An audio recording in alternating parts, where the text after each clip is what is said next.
आज हम एक नई टॉपिक स्टार्ट करेंगे बच्चे, that is anatomy of flowering plant. ठीक है, यहां पर मैं क्या पढ़ना है, यहां पर मैं एनाटॉमी पढ़नी है फ्लावरिंग प्लांट की। तो फ्लावरिंग प्लांट सबसे पहले बात हम किसे कहते हैं, तो फ्लावरिंग प्लांट अपने एंजियोस्पर्म, ठीक है, हमारे जो एंजियोस्पर्म है उन्हीं को हम बोलते हैं फ्लावरिंग प्लांट। और एंजियोस्पर्म में हम किन दो ग्रुप के बारे में स्टडी करते हैं, तो डाइकॉट एंड मोनोकॉट। ठीक है, डाइकॉट एंड मोनोकॉट। यानी यहां पर इस चैप्टर में हमें डाइकॉट और मोनोकॉट जो है उनकी एनाटॉमी के बारे में डिस्कस करना है। और बात करें अगर एनाटॉमी का मतलब क्या होता है, तो एनाटॉमी में हम इंटरनल स्ट्रक्चर के बारे में बच्चे डिस्कस करते हैं। ठीक है, कोई भी जो प्लांट का पार्ट है उसके इंटरनल स्ट्रक्चर के बारे में हमें डिस्कस करना है। तो यहां पर हम डाइकॉट और मोनोकॉट जो प्लांट है इनके जो ऑर्गन है इनके इंटरनल स्ट्रक्चर के बारे में डिस्कस करेंगे। डाइकॉट और मोनोकॉट की जो स्टेम है, स्टेम के इंटरनल स्ट्रक्चर के बारे में बात करेंगे कि स्टेम का इंटरनल स्ट्रक्चर कैसा है। लीव्स के इंटरनल स्ट्रक्चर के बारे में बात करेंगे, रूट के इंटरनल स्ट्रक्चर के बारे में बात करेंगे। ठीक है, तो ये सारी चीजें हम यहां पर डिस्कस करनी है। और क्या देखते हैं हम इंटरनल स्ट्रक्चर के साथ साथ और क्या चीजें हम यहां पर डिस्कस करते हैं, तो यहां पर हम बात करते हैं कि इन प्लांट्स के अंदर जो इनके ऑर्गन है, ठीक है, ये डाइकॉट और मोनोकॉट के जो ऑर्गन है वो किस तरीके से ऑर्गेनाइज है, इस चीज के बारे में हम डिस्कस करेंगे यहां पर। तो ऑर्गन के ऑर्गेनाइजेशन के बारे में जानने से पहले हमें यह पता होना चाहिए कि ऑर्गन हम किसे कहते हैं। ठीक है, तो अगर हम बात करें हमारी बॉडी की, हम चाहे प्लांट हो चाहे एनिमल हो, हर एक जो लिविंग ऑर्गेनिज्म है उसकी बॉडी की सबसे बेसिक यूनिट जो है उसे हम क्या बोलते हैं, तो आपका सेल। ठीक, यही जो सेल है, यही सेल मिलकर इन्हीं सेल के ग्रुप से क्या बनता है बच्चे, टिश्यू बनता है। टिश्यू बनता है और ये जो टिश्यू है इन टिश्यू ग्रुप से बनता है ऑर्गन। ठीक है, और फिर इन ऑर्गन के ग्रुप से बनता है ऑर्गन सिस्टम। सारी चीजें कि सेल, टिश्यू, ऑर्गन सिस्टम, ये सारी चीजें मैंने आपको एनिमल किंगडम में एक बार डिस्कस किया हुआ है। ठीक है, देखा कि जो सेल का ग्रुप है, सेल के ग्रुप को हम क्या बोल रहे हैं कि टिश्यू हो गया। अब बात आती है कि किसी भी तरह के सेल के ग्रुप को आप टिश्यू कह सकते हो क्या किसी भी तरीके के सेल को आपने ऑर्गेनाइज कर दिया एक साथ तो आप बोल देंगे कि ये टिश्यू है। तो ये हमें यहां पर सबसे पहले डिस्कस करना पड़ेगा कि हम टिश्यू कहेंगे किसे, आखिर किस तरह के ग्रुप ऑफ सेल को आप टिश्यू कह सकते हैं। तो बच्चे यहां पर ये जो ग्रुप है सेल का, इसको टिश्यू कहने के लिए यहां पर कुछ क्राइटेरिया होनी चाहिए। जब ये ग्रुप कुछ क्राइटेरिया को फॉलो करता है तब हम बोलते हैं कि इस ग्रुप को, इस सेल के ग्रुप को आप एक टिश्यू कह सकते हो। हर एक तरह के सेल के ग्रुप को हम टिश्यू नहीं कह सकते। तो बात आती है क्राइटेरिया क्या है, इस ग्रुप में जो सारी सेल हैं, जरूरी नहीं है कि ये सारी की सारी जो सेल हैं ये शेप और साइज में सेम हो, कोई जरूरी नहीं है। अलग अलग शेप और साइज के सेल के ग्रुप को भी आप कह सकते हो कि उन्होंने टिश्यू बना दिया, कह सकते हो सकता है कि टिश्यू के अंदर अलग अलग जो सेल हैं उनका साइज और शेप अलग हो, बिल्कुल हो सकता है। फिर क्या जरूरत है, फिर जरूरत किस चीज की है, जब शेप और साइज की जरूरत नहीं है तो किस चीज की जरूरत पड़ेगी यहां पर। तो दूसरी बात आती है फंक्शन की। ठीक है, दूसरी बात आती है फंक्शन की। तो अगर हम फंक्शन की बात करें तो यह भी जरूरी नहीं है कि ये सारी की सारी जो सेल हैं वो एक ही फंक्शन करें, कोई जरूरी नहीं है। यूजुअली देखने को मिलता है कि एक टिश्यू के अंदर जो सेल हैं वो एक ही ये कॉमन फंक्शन परफॉर्म करती हैं, लेकिन ये कोई जरूरी नहीं है कि इस टिश्यू, ये जो टिश्यू बना है इन सेल के ग्रुप से, इसके अंदर जितनी भी सेल हैं वो एक कॉमन फंक्शन परफॉर्म करें, कोई जरूरी नहीं है। अलग अलग फंक्शन परफॉर्म करने वाले सेल के ग्रुप को भी आप कह सकते हो कि ये जो सेल का ग्रुप है इसे हम टिश्यू कह सकते हैं। यहां पर सबसे बड़ी जो रिक्वायरमेंट है इस ग्रुप में वो होता है बच्चे ओरिजिन। सबसे बड़ी जो रिक्वायरमेंट है वो है ओरिजिन, कि ये जितनी भी सेल हैं वो कॉमन ओरिजिन वाली होनी चाहिए। क्या होनी चाहिए, कॉमन ओरिजिन वाली होनी चाहिए। तो केवल उसी तरह के सेल के ग्रुप को आप टिश्यू कह सकते हो जिसमें सारी की सारी जो सेल हैं वो एक कॉमन ओरिजिन वाली होनी चाहिए। ठीक है, उनकी ओरिजिन कॉमन होनी चाहिए। उनका शेप और साइज सेम हो या ना हो कोई जरूरी नहीं है, उनका फंक्शन सेम हो या ना हो कोई जरूरी नहीं, लेकिन उनकी जो ओरिजिन है वो कॉमन होनी चाहिए। तो बारे में क्या देखा हमने, it is a group of cell which is similar और डिसिमिलर इन शेप। सही बात है, उन सारे सेल का जो है शेप जो है सिमिलर भी हो सकता है और डिसिमिलर भी हो सकता है। एंड हैविंग कॉमन ओरिजिन, ठीक है, लेकिन ओरिजिन कॉमन होनी चाहिए। And usually perform a common function. ठीक है, usually they perform a common function. जरूरी नहीं है कि हमेशा एक सेम काम करें, कोई जरूरत नहीं, फंक्शन भी अलग हो सकता है, लेकिन they must be having common origin, इनकी ओरिजिन कॉमन होनी चाहिए। ठीक है, और जो टिश्यू जो टर्म है बच्चे हमारे एन गिरू साहब ने दिया था, ये वही एन गिरू साहब है जिनको हम बोलते हैं father of plant anatomy. Father of plant anatomy अपने एन गिरू साहब को ही बोलते हैं। तो जब हम बच्चे प्लांट के इंटरनल स्ट्रक्चर के बारे में स्टडी करते हैं, जब उसके इंटरनल स्ट्रक्चर को देखते हैं, रूट के, स्टेम के, लीफ के इंटरनल स्ट्रक्चर को जो हम देखते हैं, तो हमें वैरायटीज ऑफ टिश्यू देखने को मिलती हैं। तो इस स्टडी को थोड़ा इजी करने के लिए हमारे साइंटिस्ट लोगों ने क्या किया कि प्लांट की बॉडी में जितनी भी टिश्यू है, उन सारे टिश्यू को दो बड़े बड़े ग्रुप में डिवाइड कर दिया। और किस बेसिस पे डिवाइड किया? क्योंकि हर एक क्लासिफिकेशन का कोई बेसिस होता है। तो यहां पर इन्होंने जो बेसिस लिया वो लिया पावर ऑफ डिवीजन, कि डिवीजन की पावर है या नहीं है। तो इस पावर ऑफ डिवीजन के बेसिस पर इन्होंने क्या किया, साइंटिस्ट लोगों ने क्या किया कि प्लांट की बॉडी में जितने भी टिश्यू हैं उसको दो बड़े ग्रुप में क्लासिफाई कर दिया। और क्या नाम रखा उन्होंने एक ग्रुप का नाम रखा मेरिस्टेमेटिक टिश्यू और दूसरे का नाम रखा परमानेंट टिश्यू। यहां पर बच्चे हमें इन्हीं मेरिस्टेमेटिक टिश्यू और परमानेंट टिश्यू के बारे में डिस्कस करना है कि किस तरह के सेल के ग्रुप को आप बोलोगे कि ये मेरिस्टेमेटिक टिश्यू है और किस तरह के सेल के ग्रुप को आप बोलोगे कि ये आपकी परमानेंट टिश्यू है। तो इस अंडरस्टैंडिंग को डेवलप करने के लिए हम थोड़ी सी सेल साइकिल के बारे में बात करेंगे। तो अगर हम सेल साइकिल की बात करें बच्चे, तो सेल की साइकिल को, पूरी जो लाइफ है उसको हम दो फेज में डिवाइड कर देते हैं। ठीक है, एक को हम बोलते हैं कि इंटरफेज हो गया और दूसरे को हम बोलते हैं डिवीजन फेज। ठीक है, डिवीजन फेज और इंटरफेज, इन दो फेज में आप डिवाइड करते हो अपनी पूरी सेल की साइकिल को। और जब आप इंटरफेज की बात करते हो तो इंटरफेज में भी फर्दर आप सब डिवीजन करते हो। आप बोलते हो कि ये G1 फेज है, फिर आप बोलते हो कि ये S फेज है, फिर आप बोलते हो कि ये G2 फेज है। ठीक है, तो मान लिया कि हम प्लांट के इंटरनल स्ट्रक्चर को देख रहे हैं, माइक्रोस्कोप के नीचे आप उसके इंटरनल स्ट्रक्चर को देख रहे हो। कोई भी चीज उठा लो, रूट, स्टेम, लीफ, कहीं से कोई भी एक आप टिश्यू उठा लो। ठीक है, तो आपने कोई भी जो क्रॉस सेक्शन कट किया हुआ है, ठीक, उस क्रॉस सेक्शन में जब आप देखोगे, एग्जामिन करोगे, तो अगर आपको कोई ऐसा ग्रुप मिल रहा है सेल का, ठीक है, आपको अगर ऐसा कोई ग्रुप मिला सेल का जिसके अंदर वो जो सेल्स हैं, देखिएगा, जिसके अंदर ये जो सेल है, उस ग्रुप के अंदर जो सेल होंगी, वो सेल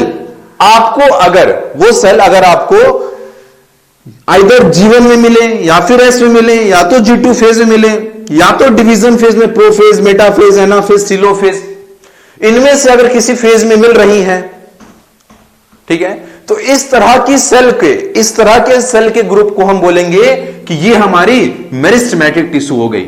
यानी में समझ में आ गया कि हमारी मेरिस्टेमेटिक टिश्यू हम इसे बोलते हैं जिस टिश्यू के अंदर जो सेल हैं वो सेल कंटिन्यूअस सेल साइकिल में होती हैं। कंटिन्यूअस सेल साइकिल का मतलब क्या? वो सेल या तो आपको G1 में दिखेंगी, या तो G2 में, या तो S में, या तो प्रोफेज, मेटाफेज, एनाफेज, इनमें दिखेंगी आपको।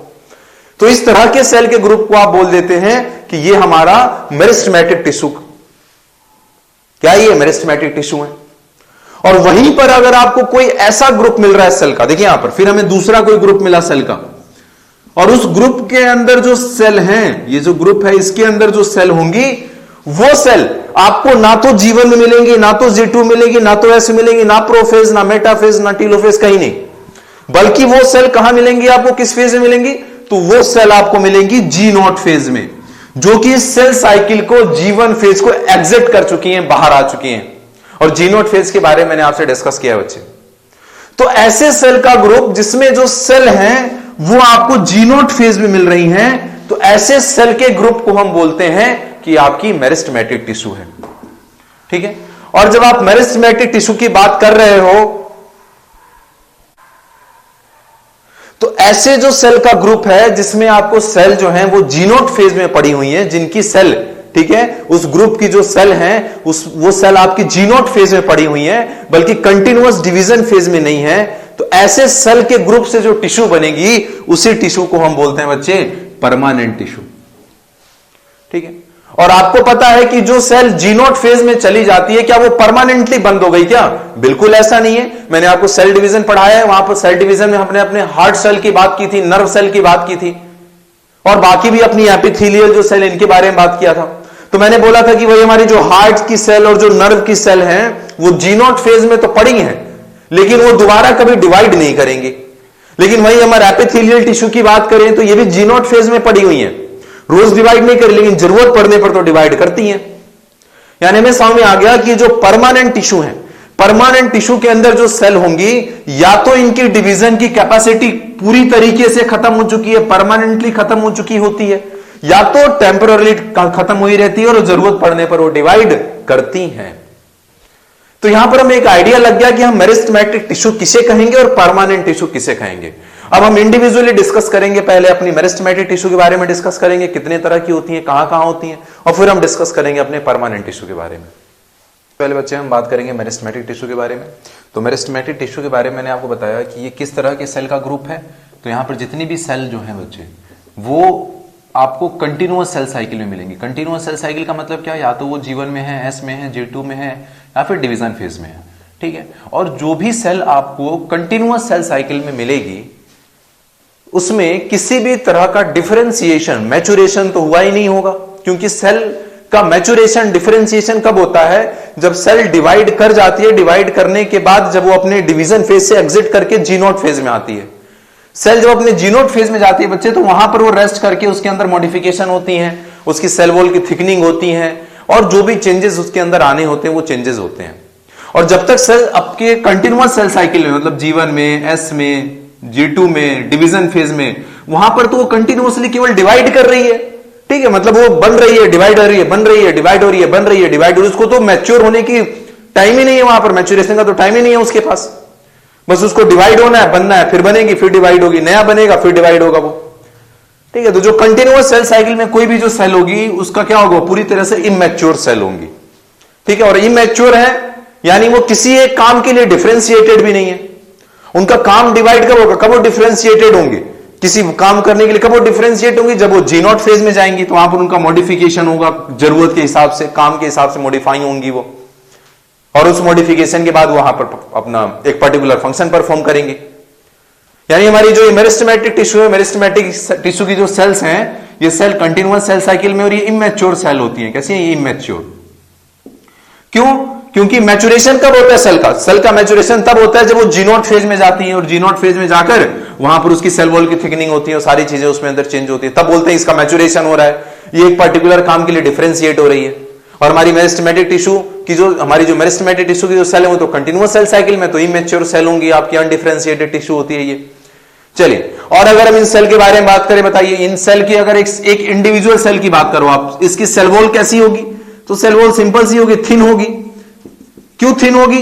क्यों? प्राइमरी सेल वॉल होगी। आपने पढ़ा है सेल चैप्टर में, सेल बायोलॉजी हमने पढ़ी है, 3 तरह की सेल वॉल मैंने बताई थी आपको, प्राइमरी, सेकेंडरी, टर्शियरी। तो जो शुरू में जो सेल बनती है वो तो प्राइमरी सेल वॉल होती है, प्राइमरी सेल वॉल होती है। उसके बाद से जो सेकेंडरी और टर्शियरी सेल वॉल इसके अंदर जो बनती है, प्राइमरी के अंदर बनती है ना, प्राइमरी सबसे बाहर, फिर उसके नीचे सेकेंडरी, फिर उसके नीचे टर्शियरी। तो ये सेकेंडरी और टर्शियरी जो सेल वॉल बनती हैं, ये क्यों बनती हैं? ये बनती हैं आपके मैचुरेशन के दौरान, जब उस पर्टिकुलर सेल को एक पर्टिकुलर अलग तरह का काम करना होता है। मान लो ट्रैकिड्स की सेल बननी है उसको, ठीक है, तो हाई टेंसाइल स्ट्रेंथ होनी चाहिए, तो उसके बाद उसके अंदर सेकेंडरी और टर्शियरी सेल वॉल आती हैं। और मैंने इनको तो बताया, तो डिफरेंशिएटेड ही नहीं है, तो कॉमनली बस बनते जा रही हैं, ये 1 से 2 बन रही हैं, फिर डिवाइड हो रही हैं, फिर 1 से 2, फिर 1 से 2, मतलब कंटिन्यूअस सेल साइकिल में है, तो कंटिन्यूअस डिवीजन फेज में है ये। तो हमारी इनकी जब आप सेल के बारे में बात करोगे, सेल वॉल कैसी होगी? इनकी सेल वॉल थिन होगी, इलास्टिक होगी, है ना। सेलुलोज की तो बनी है ही है, mainly made up of cellulose की बनी होती है, प्लांट की सेल है तो सेल वॉल है, तो आपकी सेलुलोज की बनी होगी, थिन होगी, इलास्टिक होगी, ठीक है। और केवल इसके ऊपर आपको प्राइमरी सेल वॉल देखने को मिलेगा, ठीक है, क्योंकि सेकेंडरी और टर्शियरी तो मैचुरेशन के दौरान होता है। मैचुरेशन कब होता है? जब G0 फेज में। और जो सेल G0 फेज में चली गई, उन सेल को तो आप मेरिस्टेमेटिक सेल में रखते ही नहीं हो। मेरिस्टेमेटिक सेल में तो वो आती हैं जो कंटिन्यूअस सेल साइकिल में, G1 है, G2। क्योंकि बार बार मैं इसलिए डिस्कस कर रहा हूं क्योंकि अगर हमें इतनी सारी चीजें शुरू समझ में आती चली गई तो फिर आगे हम अपने आप एक ट्रैक बना लेंगे समझने का, खुद से समझते चले जाएंगे चीजों को, ठीक है। और देखिए, अब ये जो सेल है, मेरिस्टेमेटिक सेल है, मेरिस्टेमेटिक सेल बनी ही किस चीज के लिए? बनी है डिवाइड होने के लिए। मतलब इनके अंदर हमेशा 24 घंटे इनके अंदर क्या होगा? हाईली मेटाबॉलिकली एक्टिव होंगी, खूब हाई मेटाबॉलिज्म चल रहा है इनके अंदर, नई नई चीजें बन रही हैं, डिवाइड हो रही हैं, इनके अंदर सेल का साइटोप्लाज्म बढ़ रहा है, कंटिन्यूअसली मेटाबॉलिज्म चल रहा है, इनका डीएनए डिवाइड हो रहा है, कभी कुछ ट्यूबुलिन प्रोटीन बन रही है, क्योंकि डिवीजन कर रहा है इनको। तो ये हाईली मेटाबॉलिकली एक्टिव होने की वजह से इनके अंदर किसी भी तरीके का आपको रिजर्व फूड मटेरियल नहीं दिखेगा, क्योंकि रिजर्व फूड मटेरियल तो तब रिजर्व किया जाता है जब जरूरत से ज्यादा हो जाए। और ये तो इतनी ज्यादा हाईली खुद मेटाबॉलिकली एक्टिव है कि जरूरत से ज्यादा तो इनके अंदर हो, इनको तो हमेशा जरूरत पड़ेगी, कब इनको ज्यादा खाना मिल जाए। तो ये हाईली मेटाबॉलिकली एक्टिव होने की वजह से इनके अंदर आपको रिजर्व फूड मटेरियल भी नहीं दिखेगा। और अगर हम बात करें प्लांट की सेल के अंदर वैक्यूल्स क्यों पाए जाते हैं बताइए? वैक्यूल्स पाए जाते हैं कचरा स्टोर करने के लिए, रिजर्व फूड मटेरियल को स्टोर करने के लिए, इन्हीं सब चीजों के लिए आपके पास ये व्हीकल्स होते हैं प्लांट की सेल के अंदर। और इनके अंदर हम देख रहे हैं हाईली मेटाबॉलिकली एक्टिव होने की वजह से रिजर्व फूड तो है ही नहीं इनके पास। और इनके अंदर क्या non living waste material store करना चाहिए क्या? बिल्कुल नहीं करना चाहिए सर, बिल्कुल नहीं करना चाहिए। क्यों? क्योंकि इनका काम है डिवीजन का, और जो कंटिन्यूअसली डिवाइड कर रही है उसके अंदर हम कचरा क्यों स्टोर करें? क्योंकि डिवीजन के टाइम पर तो ऐसे ही हम लोग खाली करते हैं पूरा रास्ता। याद कीजिए, अगर आपको डिवीजन याद हो बच्चे, तो आप जब जाते हो डिवीजन के लिए, जब आप जाते हो डिवीजन फेज में, जब प्रोफेज में जाते हो, तो पहले पूरा साइटोप्लाज्म साफ करते हो, सारे सेल ऑर्गेनेल तक हटा देते हो। तो इनमें कचरा क्यों हम स्टोर करें अलग से? तो इसके अंदर आपको नॉन लिविंग मटेरियल भी नहीं मिलेंगे, ऑर्गेस्टिक सब्सटेंस जिसको बोलते हैं, वो भी सब नहीं मिलेंगे आपको इनके साइटोप्लाज्म में। और जब इन सब चीजों को जब स्टोरेज का काम ही नहीं है तो वैक्यूल क्यों रखें? तो इनके अंदर आपको वैक्यूल भी देखने को नहीं मिलेंगे, मेरिस्टेमेटिक सेल के अंदर आपको वैक्यूल्स भी देखने को नहीं मिलेंगे, और अगर हैं भी तो बहुत ही छोटे छोटे वैक्यूल होंगे। ठीक, ये सारी चीजें हैं। और एक बात बताइए, प्लास्टिड की अगर हम बात करें, क्लोरोप्लास्ट, इन सब चीजों की बात करें, तो इनका काम कब होता है बताओ? जब फोटोसिंथेसिस करना होता है। और इनकी मेटाबॉलिज्म इतनी हाई है कि ये खुद से बनाकर अपना काम करे, तब तो इनका काम निपट गया। तो इनको क्या चाहिए? तो ये तो सिंक का काम करती है। मैंने आपको ट्रांसपोर्टेशन में समझाया था कि जो मेरिस्टेमेटिक टिश्यू होती हैं, जो ग्रोइंग रीजन होता है प्लांट का, वो तो सिंक का काम करता है। ठीक है, वहां तो हमें खाना पहुंचाना पड़ता है सोर्स से। हरी बात समझ? तो इनके अंदर आपको प्लास्टिड भी नहीं दिखेंगे, और होंगे भी तो इनिशियल स्टेज में, प्रो प्लास्टिड स्टेज में होंगी, जो आगे अब डेवलप हो रही है। तो ये सारी चीजें आपको देखने को मिलेंगी यहां पर। अगर इन सेल्स का, इन मेरिस्टेमेटिक टिश्यू की अगर मैं बात करूं, तो इन मेरिस्टेमेटिक टिश्यू में, इन मेरिस्टेमेटिक सेल की मैं अगर अरेंजमेंट की आपसे बात करूं, तो बताइए किस तरह से अरेंज होनी चाहिए ये? तो इनके अंदर डिवीजन रेट इतनी हाई है, और डिवीजन रेट जब बहुत ज्यादा हाई है तो ये क्या कर रही है? हाई रेट से डिवाइड कर रही है, और डिवाइड कर रही है तो इन सेल का नंबर आपको बहुत ज्यादा मिलने वाला है कहीं ना कहीं, क्योंकि डिवीजन रेट बहुत हाई है। डिवीजन रेट हाई होने की वजह से इन सेल का जो नंबर है वो आपको ज्यादा से ज्यादा देखने को मिलेगा। ठीक है, सेल्स का नंबर आपको एबंडेंट क्वांटिटी में सेल मिलेंगे आपको यहां पर। और जब इनका सेल का नंबर बहुत ज्यादा है तो बताइए किस तरह से पैकिंग होगी? बहुत ही क्लोजली पैक होंगे, क्योंकि 24 घंटे डिवाइड कर रहे हैं काम इनका, कंटिन्यूअस डिवीजन फेज में डिवाइड कर रहे हैं, नंबर बढ़ा रहे हैं। तो जब इनके ग्रुप को आप देखोगे तो इनके ग्रुप में आपको सेल्स के बीच में कोई इंटरसेलुलर जंक्शन देखने को नहीं मिलेगा, क्योंकि इंटरसेलुलर जंक्शन तो तब होता है ना जब उनके पास जगह बचे। जगह क्यों नहीं बचे? क्योंकि इतने हाई रेट से डिवाइड कर रहे हैं, तो इंटरसेलुलर स्पेस देखने को नहीं मिलेगी आपको। और इंटरसेलुलर स्पेस तो है नहीं, तो आपको कैसा दिखाई देगा? जब बाहर से देखोगे तो टिश्यू कैसे एकदम कॉम्पैक्टली अरेंज दिखेंगी, टाइटली फिट दिखेंगी एकदम सारी सेल। तो इसलिए इनको हम बोल देते हैं कॉम्पैक्ट टिश्यू बोल देते हैं। ठीक है, इनको कॉम्पैक्ट टिश्यू बोल देते हो आप। अगर मैं इनके एक सिंगल सेल के साइटोप्लाज्म और न्यूक्लियस के बारे में बात करूं, तो बताइए इनका साइटोप्लाज्म और न्यूक्लियस कैसा होना चाहिए?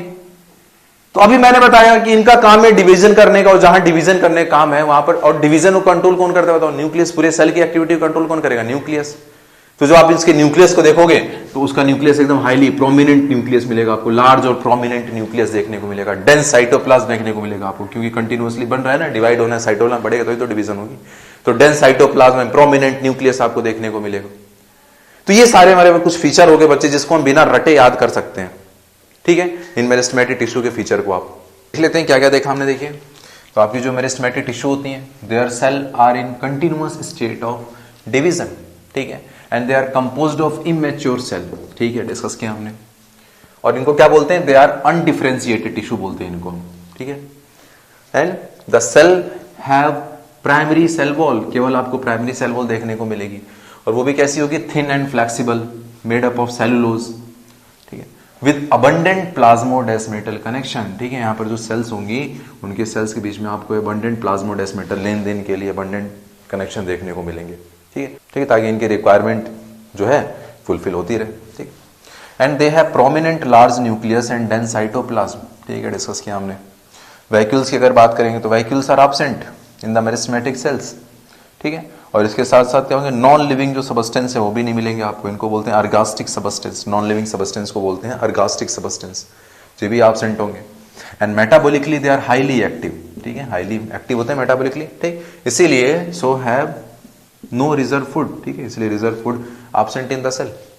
और अरेंजमेंट की जब हम बात करेंगे तो सेल्स आर क्लोजली अरेंज्ड। ठीक, कैसे होंगे? क्लोजली अरेंज होंगी, क्लोजली फिटेड सेल होंगी। ठीक है, and do not have intercellular space, they do not have intercellular space. क्या बोला इनको? कॉम्पैक्ट टिश्यू बोला। इस तरह का जो अरेंजमेंट है उसकी वजह से जो अपीयरेंस है that is called compact tissue बोल रहे हैं इनके अरेंजमेंट को, ठीक है। एंड प्लास्टिडी जब बात करेंगे तो एब्सेंट, प्लास्टिड इज एब्सेंट, और अगर होगा भी तो प्रोप्लास्टिड स्टेज में होगा भी। अब हम बात करेंगे बच्चे टाइप्स ऑफ मेरिस्टेमेटिक टिश्यू के बारे में, ठीक है। तो यहाँ पर किस बेसिस पर आपने डिवाइड किया मेरिस्टेमेटिक टिश्यू को? तो हम लोगों ने दो बेसिस लिया है। पहला लिया on the basis of origin and development के बेसिस पर हमने डिवाइड किया, और दूसरा जो बेसिस लिया हम लोगों ने क्लासिफिकेशन का वो लिया on the basis of location in the plant body, कि वो मेरिस्टेमेटिक टिश्यू कहाँ पर प्रेजेंट है, ठीक है। तो पहले हम डिस्कस करते हैं बच्चे on the basis of origin and development कितने तरह की मेरिस्टेमेटिक टिश्यू होती हैं। तो सबसे पहले हम डिस्कस करेंगे बच्चे अपने types of meristematic tissue on the basis of origin and development. तो ओरिजिन एंड डेवलपमेंट की बेसिस पर तीन तरह की मेरिस्टेमेटिक टिश्यू होती हैं। फर्स्ट है आपका pro meristem, primary meristem, and third is secondary meristem, ठीक है। तो ये pro meristem, primary meristem, secondary meristem, ये तीन तरह की आपकी मेरिस्टेमेटिक टिश्यू होती हैं on the basis of origin and development. अब इनके बारे में डिस्कस करते हैं, देखते हैं किसे बोलेंगे प्राइमरी मेरिस्टेम, किसे बोलोगे आप प्रो मेरिस्टेम, और सेकेंडरी मेरिस्टेम का मतलब क्या होता है, कैसे बनते हैं ये देखिए। तो ये मान लीजिए ये सीड हो गई एक, ठीक है। बेसिस से शुरू करते हैं ताकि हमें सारी चीजें समझ में आए। ये सीड हो गई हमारी, सीड को हमने कहाँ डाल दिया बताओ? जमीन के अंदर डाल दिया है, सोविंग कर दी इसकी। अब इस सीड जर्मिनेट करके क्या करेगी बताओ? सीड जर्मिनेट करेगी तो यहाँ पर एक छोटा सा ये प्लांटलेट निकाल कर दे देती है आपको, ठीक है, इतना हमें पता है। तो ये जो सीड है, इस सीड के अंदर भी कोई सेल थी कि नहीं बताइए? सही बात है सर, सीड के अंदर एम्ब्रियो होता है, एम्ब्रियो जो कि बनता है ड्यू टू फर्टिलाइजेशन। फर्टिलाइजेशन से जाइगोट बनेगा और जाइगोट ही डेवलप होगा आगे चलकर एम्ब्रियो में, और ये एम्ब्रियो इस सीड के अंदर पड़ा हुआ है।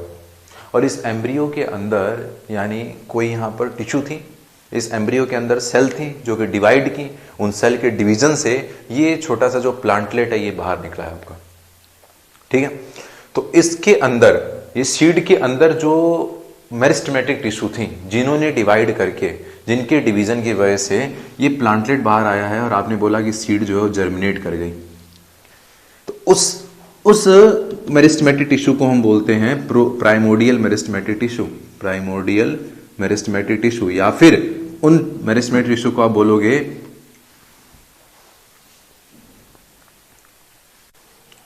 ठीक है, या फिर इन्हें आप बोलोगे pro meristematic tissue, pro meristematic tissue, ठीक है। यानी प्रो मेरिस्टेमेटिक टिश्यू या फिर प्राइमोडियल या फिर अर मेरिस्टेम, जो फर्स्ट टाइप का हमने देखा था वो किसे बोला आपने? जो इस एम्ब्रियो के अंदर प्रेजेंट होती हैं, इस एम्ब्रियोनिक स्टेज में जो मेरिस्टेमेटिक टिश्यू पाई जाती हैं उनको हम बोलते हैं प्रो मेरिस्टेम या फिर प्राइमोडियल मेरिस्टेम या फिर यू मेरिस्टेम, ठीक है। अब ये देखिए, अब इसने यहाँ पर क्या किया बताओ? एक प्लांटलेट दिया आपको।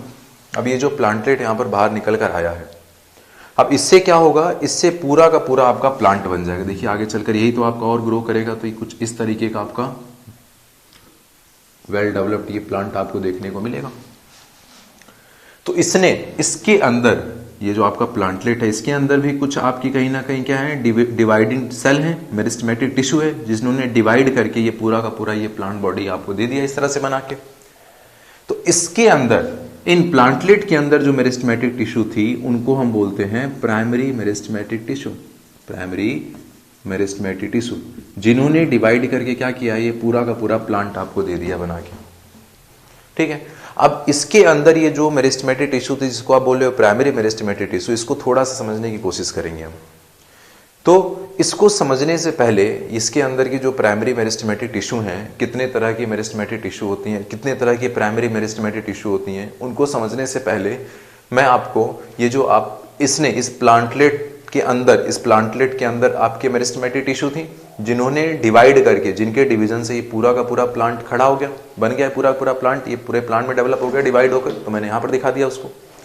तो इस प्लांट की एक मैं स्टेम का ट्रांसफर सेक्शन कट करके आपको दिखाता हूँ, और इस ट्रांसफर सेक्शन को हम समझेंगे और तब मैं आपको समझाऊंगा कितने तरह की यहाँ पर मेरिस्टेमेटिक टिश्यू है, उन्होंने क्या, किसने क्या बनाया है। देखिए, तो हमारी जो स्टेम है, इसे आप मान लीजिए स्टेम हो गई प्लांट की, ठीक है, ये स्टेम हो गई।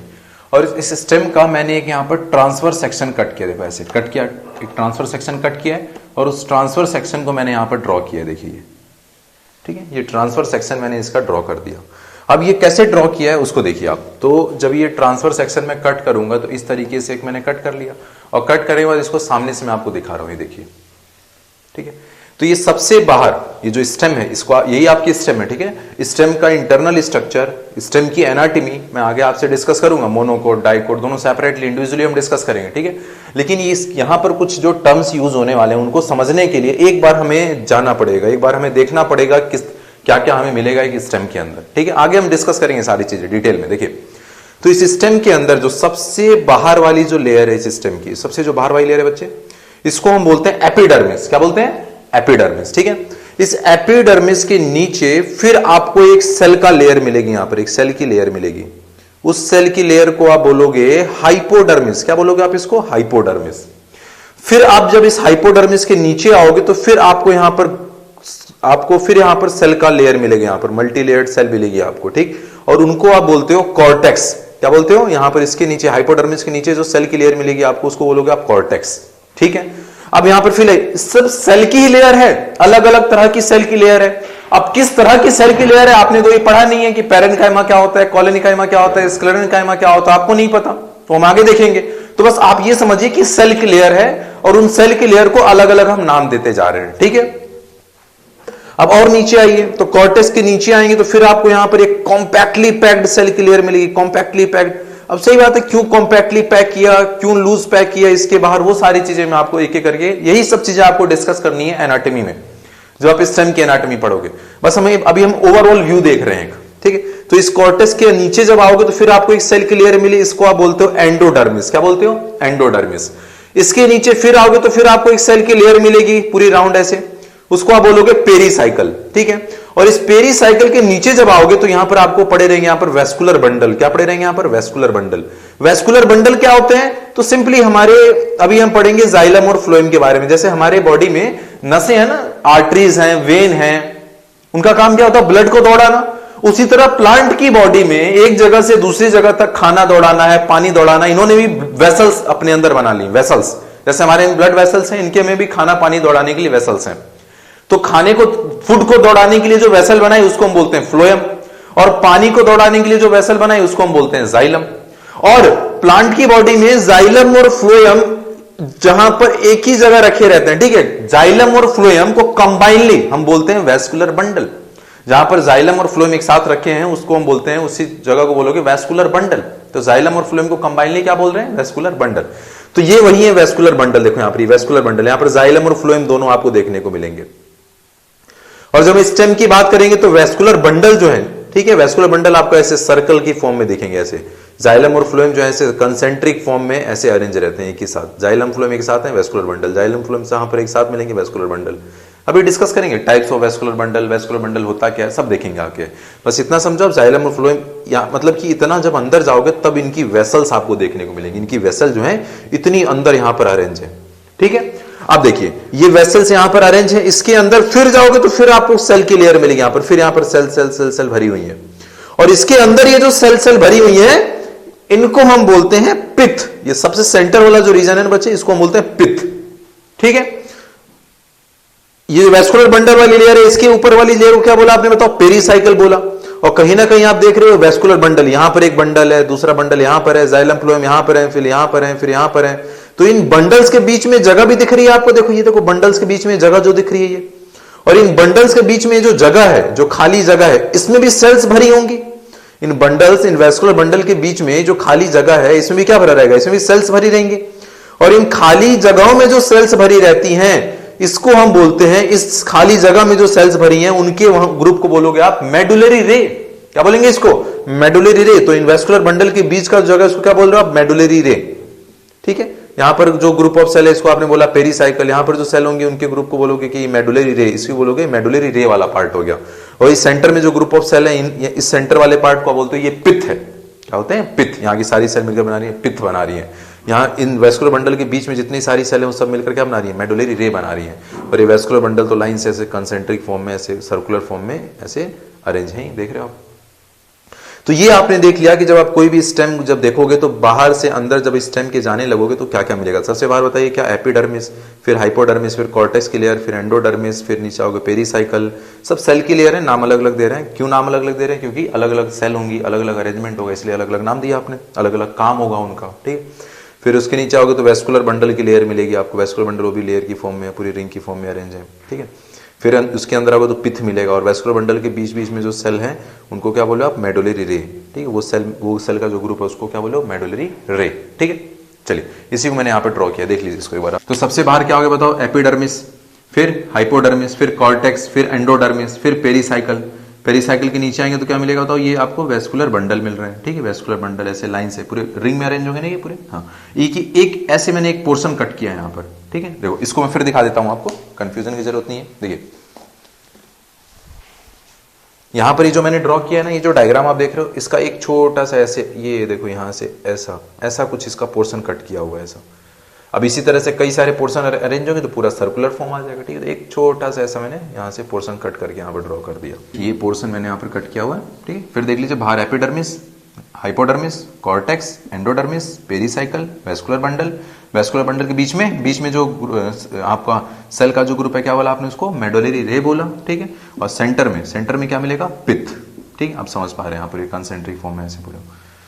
तो ये जो आपने यहाँ पर ट्रांसफर सेक्शन ड्रॉ किया हुआ बच्चे, इसमें ये जो एपिडर्मिस है सबसे बाहर वाली लेयर है एपिडर्मिस, इसको हम बोलते हैं epidermal tissue system. Epidermal tissue system. इस एपिडर्मल टिश्यू सिस्टम में तो एपिडर्मिस आएगी, केवल स्टेम की एपिडर्मिस नहीं, पूरे, ये तो स्टेम का देखा आपने, इसी तरह रूट की एपिडर्मिस, इसी तरह लीफ की एपिडर्मिस। ठीक है, सबकी सबसे बाहर वाली लेयर होगी उसको एपिडर्मिस बोलोगे। ठीक, तो इस एपिडर्मिस को बोलोगे, इस पूरे जो प्लांट की जो एपिडर्मिस है उसको बोलते हो आप कि ये एपिडर्मल टिश्यू सिस्टम है। ठीक है, और इस एपिडर्मल टिश्यू सिस्टम में और भी आपको कई सारी चीजें देखने को मिलेंगी, स्टोमेटा मिलेंगे आपको। ठीक है, आपको मल्टीसेलुलर हेयर मिलेंगे जिसको आप ट्राइकोम बोलोगे। तो ये धीरे धीरे आगे हम डिस्कस करेंगे, वो सब भूल जाइए आप। लेकिन अभी आप समझिए क्या कि पूरी प्लांट की स्टेम की एपिडर्मिस, लीफ की एपिडर्मिस, ठीक है, रूट की एपिडर्मिस, ये सब मिलकर क्या बनाते हैं, एपिडर्मल टिश्यू सिस्टम बना रहे हैं। ठीक है, उसी तरह से ये जो वैस्कुलर बंडल आप देख रहे हो ना, वैस्कुलर बंडल, केवल वैस्कुलर बंडल, तो हमारे पूरे प्लांट के जो वैस्कुलर बंडल है, चाहे वो लीफ का हो, चाहे स्टेम का हो, चाहे रूट का हो, ये सब वैस्कुलर बंडल मिलकर क्या बना रहे हैं, ये इस प्लांट का वैस्कुलर टिश्यू सिस्टम बनाते हैं। तो प्लांट के वैस्कुलर टिश्यू सिस्टम में क्या आएंगे बताइए, तो सिंपल सी बात है, इस प्लांट की जितने भी पूरी बॉडी में जितने भी वैस्कुलर बंडल है वो सब मिलकर बना रहे हैं इसके वैस्कुलर टिश्यू सिस्टम।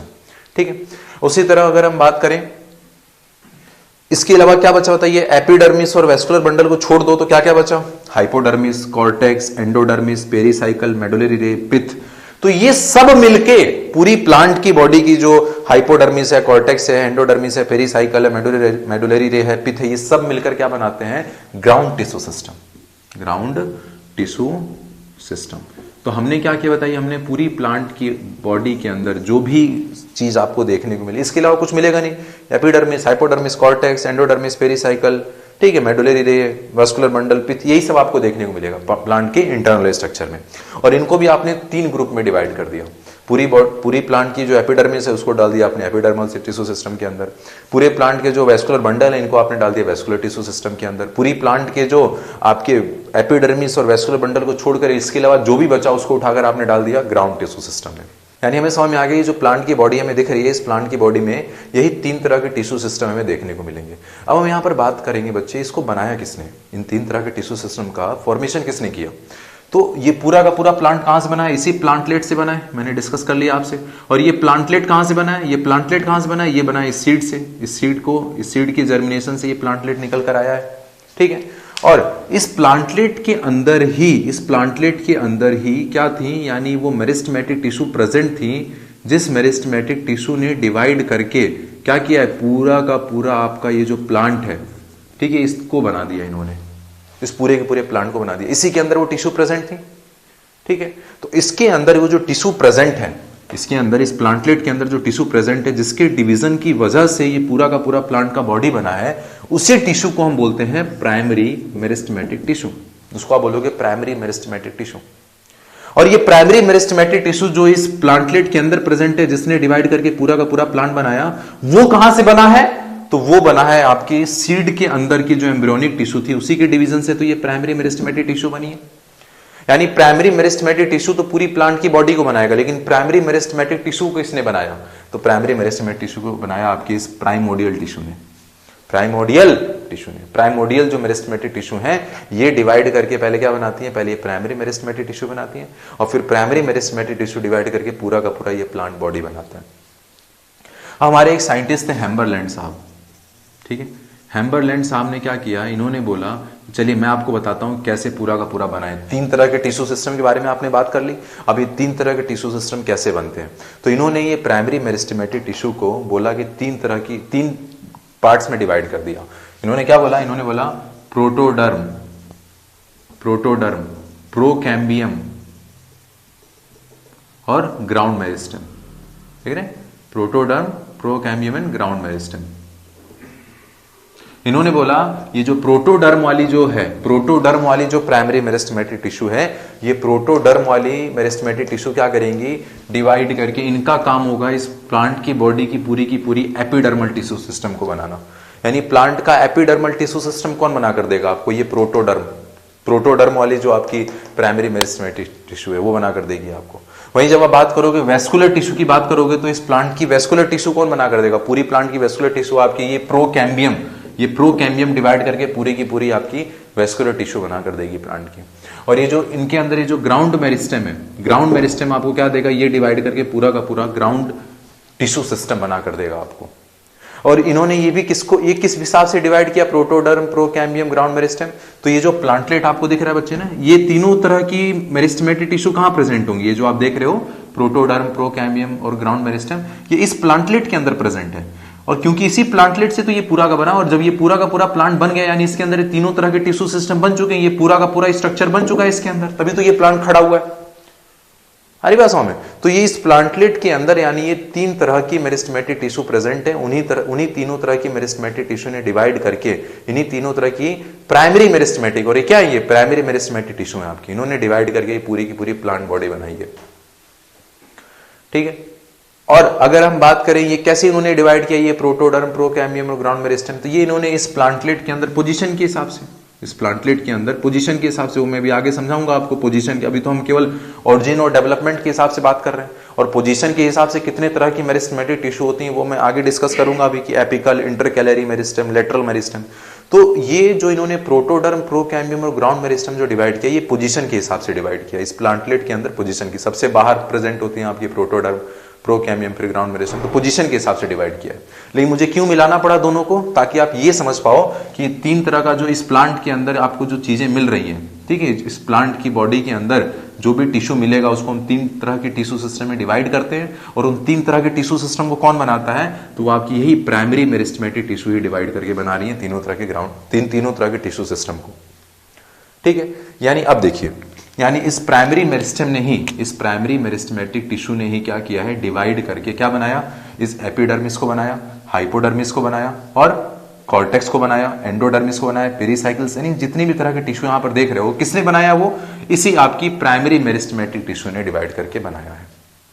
और ये इस डिवीजन को हम क्या बोलते हैं, जिस डिवीजन की वजह से ये एपिडर्मिस, हाइपोडर्मिस और कॉर्टेक्स सारी चीजें बनी है, इस डिवीजन को आप बोलते हो डिफरेंशिएशन।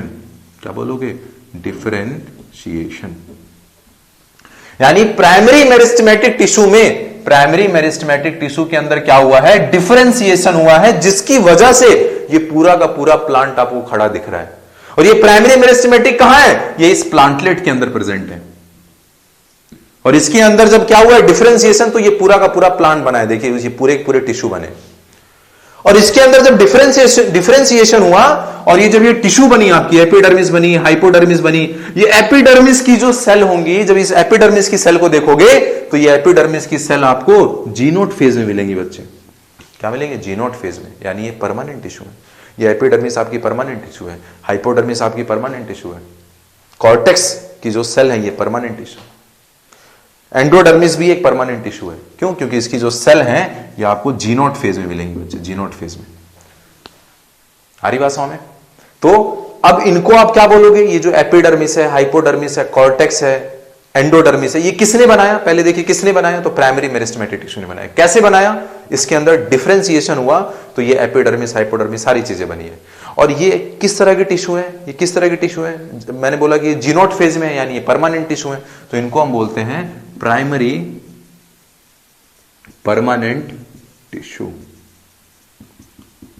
ठीक है, प्राइमरी परमानेंट टिश्यू, यानी हमारी प्राइमरी मेरिस्टेम जो है वो डिवाइड करके बनाती है प्राइमरी परमानेंट टिश्यू, जो कि ये सारी हैं आपकी, सारी प्राइमरी परमानेंट टिश्यू हैं, एपिडर्मिस, हाइपोडर्मिस, कॉर्टेक्स। और कैसे बनाए, बाय डिफरेंशिएशन। इस डिवीजन को बोलेंगे डिफरेंशिएशन। चले देखिए, मैं बार बार रिपीट कर रहा हूं क्योंकि ये बहुत ही इंपॉर्टेंट हो जाता है हमारे लिए। आप सब समझ ही नहीं पाते हैं कि डिफरेंशिएशन का मतलब क्या है, डी डिफरेंशिएशन का मतलब क्या है, री डिफरेंशिएशन का मतलब क्या है, इनके कॉन्सेप्ट ही हम डेवलप नहीं कर पाते। इसलिए मैं बार बार रिपीट कर रहा हूं ताकि एक बार में तो समझ में आ जाए, कोई सा भी एक बार आप समझ लो। ठीक है, चलिए अब आगे चलेंगे। लेकिन देखिए, अब ये प्राइमरी परमानेंट टिश्यू बन गई। अब ये जो प्राइमरी परमानेंट टिश्यू आपको दिख रही है बच्चे, ये जीनोट फेज में है, सही बात है। और मैंने बोला था कि आप परमानेंट टिश्यू कभी डिवाइड ही नहीं करती है क्या? डिवाइड करती है, बिल्कुल करती है। ठीक है, इनकी जो डिवीजन की कैपेसिटी है वो तो या तो टेम्पररी या तो परमानेंट लॉस होगी। मैंने अपना एग्जांपल दिया था अपने बॉडी का। ठीक है, आपकी एपिडर्मिस का बताया मैंने, वो डिवाइड करती है। वहीं हार्ट टिश्यू के बारे में बोला, नर्व टिश्यू के बारे में बोला, वो नहीं करती है। लेकिन ये थोड़ी ना कि सारी की सारी नहीं करेंगी, कुछ तो करेंगी। हाँ देखिए, तो ये जो आपकी प्राइमरी परमानेंट टिश्यू बनी है, ठीक है, बन गई। चलिए, एंडोडर्मिस बन गई, कॉर्टेक्स बन गया, ये सारी चीजें बन गई आपकी। ये मेडुलरी रे दिख रही है, ये मेडुलरी रे भी क्या बताओ, प्राइमरी परमानेंट टिश्यू है। अब इनके अंदर क्या होता है, इनके अंदर भी डिवीजन की कैपेसिटी आ जाती है, इनके अंदर भी डिवीजन की कैपेसिटी आती है। लेकिन वो कब कैपेसिटी आती है डिवीजन की? जब प्लांट के अंदर गर्थ, मोटाई बढ़ानी होती है, प्लांट की मोटाई, गर्थ बढ़ानी है। ठीक, जिसको हम बोलते हैं सेकेंडरी ग्रोथ। ये जो ग्रोथ हुई है ना प्लांट की, हाइट का बढ़ना, ये जो हाइट बढ़ी है प्लांट की, इसको आप बोलते हो प्राइमरी ग्रोथ। क्या बोलते हो? Primary growth. और इस हाइट को किसने बनाया? इस हाइट को बढ़ाने के लिए कौन रेस्पॉन्सिबल है? Primary meristem. प्राइमरी मेरिस्टेम जो डिवाइड करके सब कुछ बनाया, और यही तो है इसके अंदर। तो ये आपकी प्राइमरी ग्रोथ है प्लांट की। तो प्राइमरी ग्रोथ कौन करा रहा है प्लांट की? प्राइमरी मेरिस्टेम करा रहा है। ठीक है, चलिए, और ये बन गया। अब जब बात आती है प्लांट को सेकेंडरी ग्रोथ करने की, यही सब तो आपको पूरे चैप्टर में पढ़ना आगे। ठीक है, और जब प्लांट को सेकेंडरी ग्रोथ करनी होती है, मतलब प्लांट को जब अपनी गर्थ, मोटाई बढ़ानी होती है, तो उस टाइम पर क्या होता है, ये दिख रही है आपको, ये मेडुलरी रे दिख रही है, ये मेडुलरी रे दिख रही है। इनकी सेल्स क्या करती हैं बच्चे? डिवाइड करती हैं, और डिवाइड करके यहां पर एक सेल की लेयर बना देती है। यहां पर एक सेल की लेयर बना दी इन्होंने, और ये जो सेल की लेयर बनी है, इसको हम बोलते हैं इंटरफेसिकुलर कैम्बियम। क्या बोलते हैं हम? Interfascicular cambium. ये इंटरफेसिकुलर कैम्बियम किसने बनाया? तो इस मेडुलरी रे, ये जो मेडुलरी रे है बच्चे, यहां पर इन मेडुलरी रे की सेल ने डिवाइड करके बनाया है इंटरफेसिकुलर कैम्बियम। देख रहे हैं कितनी सिंपल सी बात है। और ये मेडुलरी रे क्या है बताओ? ये आपकी प्राइमरी परमानेंट टिश्यू है, यही तो है, ये प्राइमरी परमानेंट टिश्यू है जो कि प्राइमरी मेरिस्टेम ने डिवाइड करके बनाया है। ठीक है, और ये इंटरफेसिकुलर कैम्बियम बना दिया गया। और ये इंटरफेसिकुलर कैम्बियम यहां पर जो बना है, इसको हम बोलेंगे, ये हमारी है सेकेंडरी मेरिस्टेम। ये इंटरफेसिकुलर कैम्बियम क्या हो गई आपकी? सेकेंडरी मेरिस्टेम हो गई। देख रहे हैं कितनी आसानी से चीजें चल रही हैं। ठीक है, मेडुलरी रे क्या है? प्राइमरी परमानेंट टिश्यू है। ये क्या करेंगे? डिवाइड करके क्या बनाएंगे? ये बनाएंगे यहाँ पर, इन्होंने ये जो सेल की लेयर बनाई है, जिसको आप बोल रहे हो इंटरफेसिकुलर कैम्बियम। ये पूरा कंप्लीट बनता है, वो मैं अभी आपसे डिस्कस ही नहीं कर रहा क्योंकि मुझे तो कुछ बताया नहीं है अभी आपको, धीरे धीरे आगे चलेंगे, समझेंगे आप। ठीक, इसको आपने बोला इंटरफेसिकुलर कैम्बियम। और ये जो इंटरफेसिकुलर कैम्बियम इन्होंने बनाया है, ये जो इंटरफेसिकुलर कैम्बियम बनाया है, ये क्या है? ये इंटरफेसिकुलर कैम्बियम आपकी है सेकेंडरी मेरिस्टेम। यही आपकी सेकेंडरी मेरिस्टेम है। यानी सेकेंडरी मेरिस्टेम कौन बनाता है? सेकेंडरी मेरिस्टेम बनाती हैं प्राइमरी परमानेंट टिश्यू जो है, जो प्राइमरी परमानेंट टिश्यू, जो कि एक आपकी मेडुलरी रे भी वही है, ये प्राइमरी परमानेंट टिश्यू डिवाइड करके बनाती हैं आपकी सेकेंडरी मेरिस्टेम। देख रहे हैं? ठीक है, सेकेंडरी मेरिस्टेम। और इन्होंने यहाँ पर जो डिवीजन किया है, कौन सी डिवीजन से बनाया? तो इस डिवीजन को आप नाम देते हैं डी डिफरेंशिएशन। ये कितना आसान हो गया, डी डिफरेंशिएशन। तो पहले क्या हो, देखो यहां पर एम्ब्रियोनिक मेरिस्टेम थी, ठीक है, प्राइमोडियल मेरिस्टेम, इसको बोले embryonic meristem. Embryonic meristem divide करेगी primary meristem. Primary meristem divide करके क्या बनाएगी? प्राइमरी परमानेंट टिश्यू, मतलब पूरी पूरी प्राइमरी प्लांट बॉडी बना दी इसने। ठीक है, सारे एपिडर्मिस, हाइपोडर्मिस सब कुछ बनाया आप लोगों ने, सब के सब आपके प्राइमरी परमानेंट टिश्यू है। कैसे बनाया? डिफरेंशिएशन से। उसके बाद ये जो प्राइमरी परमानेंट टिश्यू बनी है, ये जैसे कि इसमें से एक मेडुलरी रे मैंने उठा दिया, ये मेडुलरी रे क्या करेगी? ये डिवाइड करके बना देगी आपकी इंटरफेसिकुलर कैम्बियम। ये देखो, ये जो वेस्कुलर कैम्बियम है, इन वेस्कुलर कैम्बियम के बीच में एक सेल की लेयर बना दी, इसको आपने बोला इंटरफेसिकुलर कैम्बियम। और ये जो इंटरफेसिकुलर कैम्बियम है, ये क्या है? ये इंटरफेसिकुलर कैम्बियम आपकी ये सेकेंडरी मेरिस्टेम है। ठीक है, जो तीन तरह की मेरिस्टेम आप पढ़ना चाहते थे, प्राइमोडियल, प्राइमरी और ये सेकेंडरी मेरिस्टेम आपकी बन गई। यहाँ पर किसने बनाया? तो प्राइमरी परमानेंट टिश्यू ने। कैसे बनाया? डी डिफरेंशिएशन से। केवल इतना ही नहीं होगा यहाँ पर, इधर देखिए, ये तो आपका जो कॉर्टेक्स दिख रहा है ना, कॉर्टेक्स, और ये हाइपोडर्मिस है ना, ये हाइपोडर्मिस की सेल भी डिवाइड करके यहाँ पर एक और लेयर बनाती है सेल की, जिसको हम बोलते हैं कॉर्क कैम्बियम। क्या बोलते हैं? Cork cambium. अब बताइए, इस कॉर्क कैम्बियम बना, इसको भी क्या बोलोगे आप? ये इसको भी आप बोलोगे वही सेकेंडरी मेरिस्टेम, इसको भी आप सेकेंडरी मेरिस्टेम बोलोगे। क्यों? क्योंकि सिंपल सी बात है, ये हाइपोडर्मिस ने बनाया है, और हाइपोडर्मिस खुद क्या है? हाइपोडर्मिस खुद आपकी प्राइमरी परमानेंट टिश्यू है, क्योंकि सबके सब प्राइमरी परमानेंट टिश्यू है। जो मेडुलरी रे है वही आपकी हाइपोडर्मिस भी है, वही आपकी एपिडर्मिस भी है, वही कॉर्टेक्स भी है आपका, कोई दिक्कत नहीं है। ठीक है, तो इस डिवीजन को भी क्या बोलोगे? वही सर, जब इसको आपने बोला डी डिफरेंशिएशन, तो इसको भी आप बोलिए कॉर्क कैम्बियम का बनना भी क्या बोलोगे? डी डिफरेंशिएशन बोलोगे। सिंपल सी बात। और ये भी आपकी सेकेंडरी मेरिस्टेम है।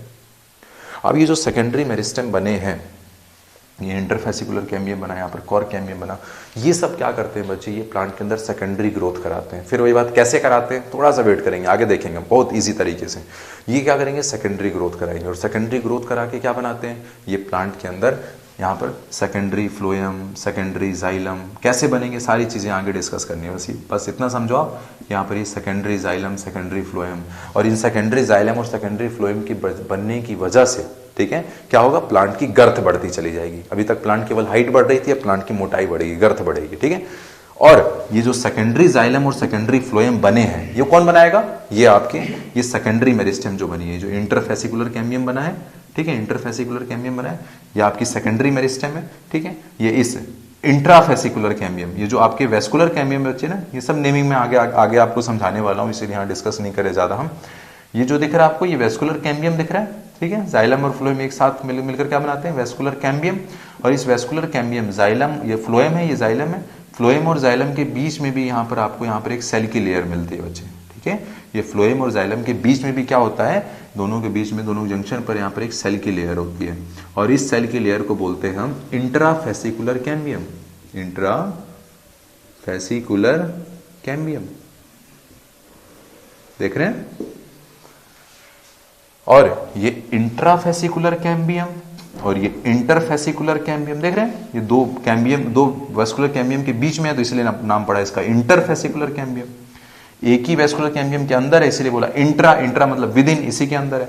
और ये इंटर और इंट्रा, ठीक है, ये इंट्राफेसिकुलर और ये इंटरफेसिकुलर, ये मिलकर इसे पूरा का पूरा गोल एक कंप्लीट एक रिंग बना देते हैं, उसको हम बोलते हैं वेस्कुलर कैम्बियम। ठीक है, उसको हम बोलते हैं वेस्कुलर कैम्बियम। ठीक है, वेस्कुलर कैम्बियम। वेस्कुलर कैम्बियम किसको बोला आपने बताओ? तो ये इंटर और ये इंट्रा, इन्होंने मिलकर पूरा का पूरा ऐसे, देखिए इधर देखिए, ये देखिए आपके यहाँ पर ये, फिर इसको समझने की कोशिश कर लेंगे थोड़ा सा। तो ये आपके यहाँ पर ये एक वेस्कुलर कैम्बियम, ये दूसरा वेस्कुलर बंडल, ये एक वेस्कुलर बंडल, ये दूसरा वेस्कुलर बंडल, ये तीसरा वेस्कुलर बंडल, ये चौथा वेस्कुलर बंडल, जाइलम और फ्लोएम एक साथ जहाँ पर है उसको बोल दिया वेस्कुलर बंडल। आपने देखेंगे अभी, तो ये जितने भी वेस्कुलर बंडल यहाँ पर दिख रहे हैं, ये सारे के सारे वेस्कुलर बंडल के बीच में देखो, ये तो बीच एक वेस्कुलर बंडल के अंदर क्या है? ये इंट्राफेसिकुलर कैम्बियम, ये इंट्राफेसिकुलर कैम्बियम, ये फिर यहाँ पर ये इंट्राफेसिकुलर कैम्बियम, फिर यहाँ पर ये इंट्राफेसिकुलर कैम्बियम, और सारे इंट्राफेसिकुलर कैम्बियम को ऐसे मिला दिया हमने, ठीक है, ऐसे मिला दिया सारे इंट्राफेसिकुलर कैम्बियम को। कैसे बनाया, कैसे मिलाया? इस बीच में कुछ सेल की लेयर बना दिया आपने, और ये बीच में जो सेल की लेयर यहाँ पर बनी है, इसको क्या नाम दिया हमने बताइए? Interfascicular cambium. और ये इंटर और ये इंट्रा, ये इंटर और ये इंट्रा, इस तरह से बन के पूरा का पूरा जो ये कंप्लीट रिंग बनता है बच्चे, इसको बोलते हैं कैम्बियम रिंग। इसको क्या बोलते हैं? कैम्बियम रिंग, या फिर वेस्कुलर कैम्बियम, इसको बोलते हैं वेस्कुलर कैम्बियम और कैम्बियम रिंग। और ये जो रिंग बनी है, यही क्या बनाएगी? बाहर की तरफ सेकेंडरी फ्लोएम, अंदर की तरफ सेकेंडरी जाइलम। कैसे बनाएगी उसके लिए वेट करेंगे हम थोड़ा सा भी, ठीक है। तो इस तरीके से क्या होगा बताओ, ये पूरी की पूरी रिंग बन जाएगी यहाँ पर। इसको बोला आपने बोले वेस्कुलर कैम्बियम। और ये वेस्कुलर कैम्बियम खुद क्या है? ये वेस्कुलर कैम्बियम खुद आपकी सेकेंडरी मेरिस्टेम है, ये भी सेकेंडरी मेरिस्टेम है आपकी, ठीक है। और ये सेकेंडरी मेरिस्टेम डिवाइड होकर क्या बना रहे हैं बताइए? ये डिवाइड होकर बनाएंगे सेकेंडरी जाइलम और सेकेंडरी फ्लोएम।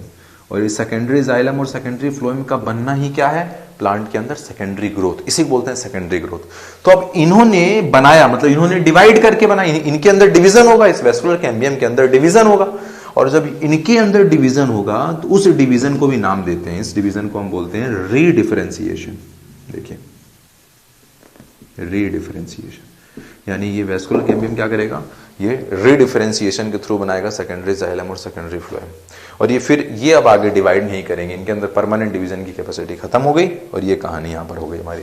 यानी यहाँ पर तीन चीजें आपको समझ में आई बच्चे, एक तो डिफरेंशिएशन, डिफरेंशिएशन क्या होता है देखो, फिर थोड़े से समअप कर देते हैं। देखिए सीड है, सीड है, सीड के अंदर क्या है, एम्ब्रियोनिक मेरिस्टेम है, वो डिवाइड करेंगी तो प्लांटलेट बना कर देंगी, ठीक है। तो इस प्लांटलेट के अंदर क्या है बताओ, अब इस प्लांटलेट के अंदर है आपकी प्राइमरी मेरिस्टेम, जो किससे बनी है, इस एम्ब्रियोनिक मेरिस्टेम के डिवीजन से बनी है प्राइमरी मेरिस्टेम। और ये प्राइमरी मेरिस्टेम हमने कितने तरह की बताया, मैंने आपको 3 तरह की, प्रोटोडर्म, प्रोकैम्बियम, और ये तो पोजीशन के हिसाब से, लेकिन हम इसको इसी में क्यों रख रहे हैं, ताकि हम समझ पाए कैसे के कैसे पूरा का पूरा प्लांट आपका बना है, ठीक है। तो अब ये प्राइमरी मेरिस्टेम डिवाइड करके क्या करेंगे, पूरा का पूरा प्राइमरी प्लांट बॉडी बना देंगे। इस पूरे के पूरे प्राइमरी प्लांट बॉडी में इसकी स्टेम का अगर एक क्रॉस सेक्शन ले तो क्या क्या मिलेगा हमको बताओ। सबसे बाहर epidermis, hypodermis, cortex, endodermis, pericycle, vascular bundle, पित्त, सारी चीजें मिलेंगी, ठीक।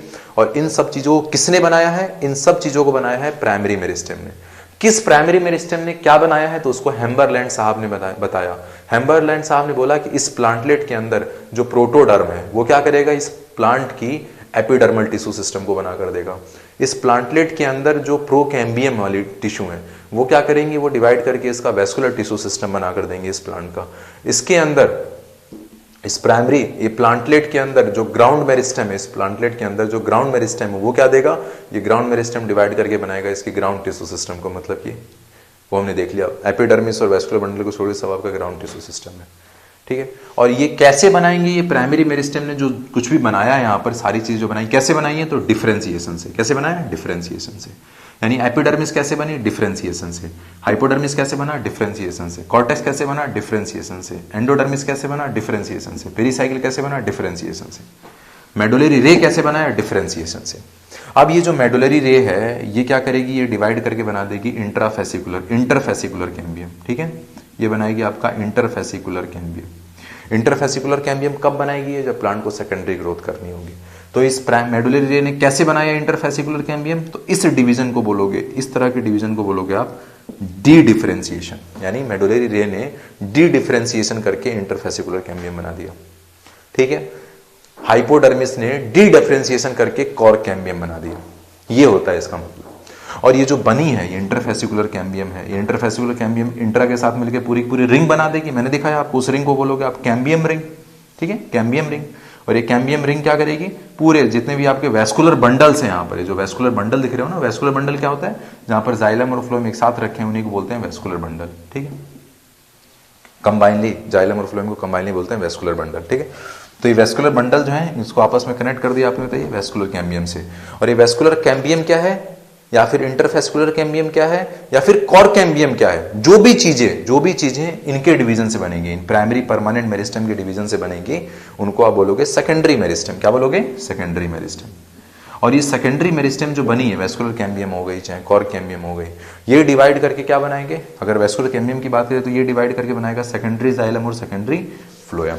और इस सेकेंडरी जाइलम और सेकेंडरी फ्लोएम का जो बनना है वैस्कुलर कैम्बियम से, इस तरह के डिवीजन को क्या बोलोगे, रीडिफरेंशिएशन। मतलब वैस्कुलर कैम्बियम ने रीडिफरेंशिएशन करके सेकेंडरी जाइलम और सेकेंडरी फ्लोएम बनाया है, ठीक है। तो इस तरह से हमने देख लिया क्या क्या यहाँ पर होता है। On the basis of origin and development कितनी तरह की हमने यहाँ पर मेरिस्टेमेटिक टिश्यू के बारे में बात किया। तो फर्स्ट है आपका देखिए प्रोमेरिस्टेम, जिसको बोलते हैं प्राइमोडियल या फिर अर्मेरिस्टेम। ये क्या है, develops during the embryonic stage में मिल रहा है आपको ये, ठीक है। और यही क्या बनाएगी, यही एम्ब्रियोनिक स्टेज में जो आपकी जो प्राइमोडियल मेरिस्टेम है यही डिवाइड करके आपकी बनाती है प्राइमरी मेरिस्टेम को। और प्रोमेरिस्टेम का एग्जांपल क्या है आपका, एम्ब्रियोनिक मेरिस्टेम, ठीक है। उस एम्ब्रियो सीड के एम्ब्रियो के अंदर जो मेरिस्टेमेटिक टिश्यू होती है उनको आप बोलते हो प्राइमोडियल मेरिस्टेम। वहीं अगर हम बात करें प्राइमरी मेरिस्टेम के बारे में तो ये कहाँ से बनी है, फ्रॉम प्रोमेरिस्टेम बनी है। देखो दिखाया मैंने आपको, पूरे डायग्राम समझाया था अभी। And they appear early in the life of plant, शुरुआत में आ रहे हैं, and contribute to the formation of primary plant body, ठीक है। प्राइमरी प्लांट बॉडी का मतलब क्या, वो ग्रोथ जब प्लांट केवल अपने हाइट को बढ़ा रहा है, ठीक है। और सेकेंडरी प्लांट बॉडी किसको बोलते हो, सेकेंडरी ग्रोथ किसको बोलते हो, जब प्लांट की गर्थ बढ़ने लगती है, ठीक है। वो आगे डिस्कस करेंगे, अभी हम देखते हैं।